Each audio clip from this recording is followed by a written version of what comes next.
Well, let's follow up on another story we brought to you earlier. And joining us now is the president and national coordinator of the Southeast Revival Group, Willy Ezugwu, to speak on the feud between Governor Soludo of Anambra State and the Labour Party presidential candidate, Peter Obi. Thank you so much for being on the news tonight.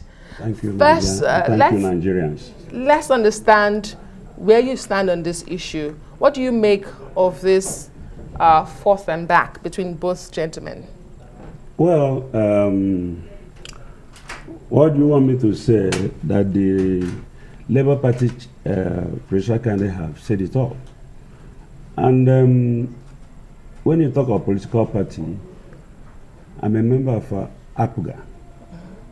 I've been in APGA since 2003. I've run twice for Senate in APGA, which people like Peter Obi was governor, Soludo is now governor.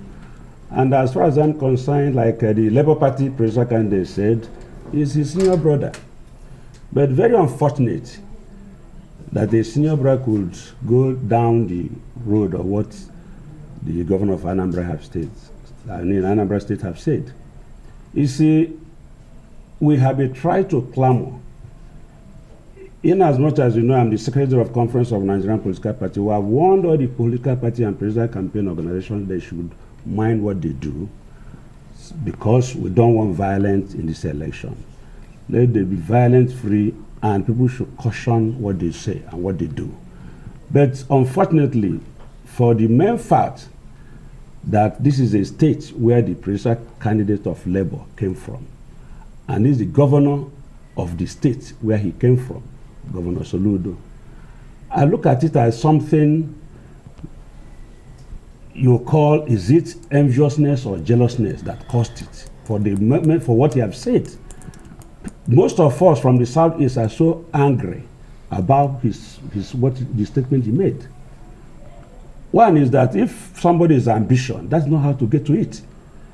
Peter Obi, right. Excuse me, Peter Obi has been somebody we have never seen any time, any period in this country where a single candidate will come out as a presidential candidate and people will just come on in the mass to support him, except Peter Obi's candidate this time around. You go to the north, you go to the west, you go to the south, you go to the east, what they talk is Peter Obi. All the presidential candidates, all their problem today is Peter Obi. You know what? We'll come back and talk about that ambition that you have highlighted there. But let's quickly read a story when we come back. It sort of gives us, a background to this conversation, because a pan-Igbo social political pressure organization, the Southeast Revival Group, has criticized Anambra State Governor Professor Charles Soludo over his recent attacks on the Labour Party presidential candidate Peter Obi. Well, in a statement signed by its president and national coordinator, Willy Ezugwu, the group says Soludo has lost understanding of his priorities while urging him to first take Anambra State to the Dubai status he promised the people during his electioneering campaigns. Well, the group was reacting to comments credited to Governor Soludo, who in an opinion piece said that Peter Obi cannot win the 2023 presidential election. And of course, Willy Ezugwu is still with us in the studio. Just reading that, statements that you had issued out earlier. We issued that press statement based on the fact we are trying to caution Soludo. And how do we try to caution him? We try to advise him that he promised the people of Anambra State of many, many things. And instead of him to focus attention on those things with the kind of problem, security issues. Your statement was really clear on that, but let's not forget that Soludo is just, barely relaxing as the governor of Anambra State, and that's not the conversation here. The conversation is this seeming attack that he's That's what I'm moving. That's what I'm coming into. That's why I say we are cautioning. You said something earlier that if he has an ambition, because there are some people in some quarters. I'm following. You repeated what the press statement said. Yes. That is why I'm coming up to it. Right. I took off from the press statement you just read, tried to explain that we caution him for him to know that where his priority is he promised the Anambra people most of promises he made during his campaign, that he should focus his attention in those promises instead of attacking the presidential candidate of Labour. and attacking the presidential candidate of Labour. That's why I said, because if you see what he's trying to do is as if he's somebody that is teaching to a political party. So he's a member of APOGA. And APOGA, mind you, APOGA had a candidate. Yeah, this is a conversation. Already. Governor Soludo was asked a question on a live program. He responded to it. And that's what you term an attack. He's also a man expressing his views. Are you saying he should not express his views? No, I did not say so. But you say you are angry with him. There are tantamount of inciting or being against somebody. What sort of views? Because I recall that during this interview, he was asked about the investment former Governor Peter Obi had made on behalf of Anambra State. And he did say, as a man in the position who should know, says they're next to nothing. And that's the beginning of all of this. Okay. Now, when it comes to the investment you just mentioned now, mind you, somebody governed that state for 8 years and handed over to Soludo. And that person that governed that state for 80 years will not be able to see this thing Soludo is seeing today. Because he's from every indication, like for the past governor of Anambra State, Willy Obiano, you will see that when he handed over these not quite 24 hours, you are being arrested by EFCC. Okay, so and based on that, I expect somebody like Soludo to be able to tell Anambra people what happened. Are you angry with him because he said the investment is next to nothing, or you're angry with him because he said it in relation to Peter Obi, who you love as a son of the Southeast? What exactly is the problem? Because you bring up former Governor Willy Obiano. I'm trying to understand what you've said. You bring up Governor Willy Obiano, and you're saying that you expected Governor Soludo to have told the Anambra people. So are you saying that perhaps he's right, however, the way he went about it is wrong? What exactly are you saying? In every demarcation, he is totally wrong. He is totally wrong. Because if you see the way, the manner he made his speech and the manner he wrote, either by letter or by otherwise, you find that it's just a total enviousness and jealousness. Because why? Peter Obi has been the only candidate, as far as I'm concerned, in this particular dispensation, in this particular presidential election we are talking about. You see his you see how you're a member of APGA at the end of the day, and excuse me, whether I'm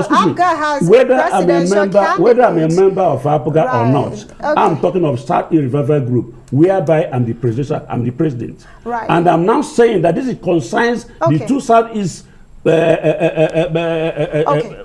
brothers. Thank you for making that clear. But at the end of the day, like Adesuwa had mentioned earlier, Charles if you are governor of APGA, it's a conversation we're having right now. Charles Soludo happens to be the governor of Anambra State, and he's there. He knows some things that we might not be purview to. But at the end of the day, right now, it is what it is. He has said what he said as his opinion. So moving forward, what would you like to see as this group concerning the Southeast, and especially looking at the realization of maybe a Southeast presidency in 2023? How can we avoid such situations, which you're clearly unhappy about, to ensure that the Southeast goes into the elections united? Now, if you want me to lay the cat out of the bag, maybe, somebody like Atiku Abubakar came to the Southeast in Enugu, and he made mention that it's only his president that can give Southeast president they are looking for. And I'm not telling you that the lay the cat out of the bag is maybe that is the area Soludo is looking at. Maybe Peter Obi coming up with his popularity today will not make his chances. Because if you look at it, you find out he has no reason, no justification for attacking Peter Obi in that manner. Is there just and excuse me, there's no justification. Okay. No matter how you look at it, we are all very angry. No matter how you look at it. Okay. Like for example, when you see how Peter Obi composed himself and how his humility, but even if no matter whatever, you saw what he said, how he replied him. There are people that will start cussing each other. I don't know. I'm sure there are people who fail to see how this is an attack for a sitting governor to say the investment made on the behalf of the state. There are so many sitting governors that can make such a statement. Great. But you said that's an attack. But they've also been a lot since then. We've seen Governor Soludo say there has been a threat to his life, threat to the life of his family. There was an attack on Sunday in his hometown, and he's purporting that it's because of what he says. He also talks about the behavior of the supporters of the Obi movement. Let me land. And all of this. Today we've heard Peter Obi talk about how Governor Soludo is his brother. Governor Soludo has also said Peter Obi is his brother. He just shared his opinion. Really, is there an issue here? How do you, like Amaka said, example, way forward? The way forward. I would like to see unity. Look, what I can say here is that, to me, it is better for Soludo to stand up and put an apology before Peter Obi. For saying that. For saying what he said. What exactly did he say? Excuse me. That is wrong. What exactly did he say? Of his investment. That is next to nothing. Whereby even the governor of Taraba State have said that the past governor of the state, that is Willy Ezugwu, told him that it was the investment of Peter Obi that he went and discounted and were able to build the airport in Anambra State. Then how come today, this man, you left the person in the seat, then the person that left about 8 years ago is the person we are now saying his investment, which people are discounted already. So it is a kind of, like I said earlier, enviousness and jealousness that is causing it. If not, he has no reason to use that language. He has no reason to come up with that particular statement. You haven't really said what you are doing to unite these brothers. To say more of it, now, Peter Obi have answered him. If you watch out, Johannese, I think they have made their statement, and so many other people from the south is between me and you who have been saying it. So this whole thing tells to what I'm saying here today. For example, you cannot play music and you say it is disturbing your ears. So Soludo, whatever he got on this issue, he asked for it. Because Peter Obi had been given almost 99% in the southeast, west of Nigeria, north of Nigeria. For example, that is, we'll have to wait for the Nigerian people to really give him that come February when the elections, of course, come. Yeah, for now, we'll have to say thank you so much, Willy Ezugwu, for joining us tonight on the program.